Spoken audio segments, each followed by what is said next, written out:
தந்தை மகன் தூய ஆவியின் பேராலே ஆமேன்.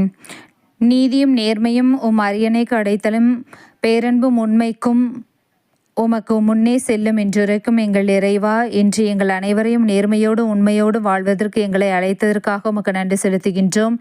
இன்றைய வாசகத்தில் யாக்கோப்பின் மகன் மரியாவின் கணவர் யோசேப்பு நேர்மையாளர் என்று நாம் காண்கின்றோம். அவர் ஆண்டவரின் தூதருக்கு செவிமடுத்த அன்னை மரியாவையும் குழந்தை இயேசுவையும் நேர்மையுடன் பாதுகாத்து அவர்களை அமைதியுடன் எல்லா சூழ்நிலைகளிலும் பாதுகாவலராக வாழ்ந்து, மேலும் அன்னை மரியாவுக்கும் சமுதாயத்தில் எந்த ஒரு களங்கம் வராமல் நல்ல கணவனாகவும் குழந்தை இயேசுவுக்கு நல்ல வளர்ப்பு தந்தையாகவும் இருந்தது போல இறைவனின் திருவுளத்தை நிறைவேற்றி வாழ்ந்ததைப் போல எங்கள் தந்தையர்கள் அனைவரும் அவர்களுடைய மனைவியையும் குழந்தைகளையும் இறைவனின் திருவுள்ளப்படி வளர்த்து தூய்மையான வாழ்வு வாழ எங்கள் தந்தையர்களுக்கு நீர்தாமே தேவையான அறிவையும் ஆசீர்வாதங்களையும் கொடுத்து ஆசீர்வதித்திருள வேண்டும் என்று இன்று மன்றாடுகின்றோம். ஆமென்.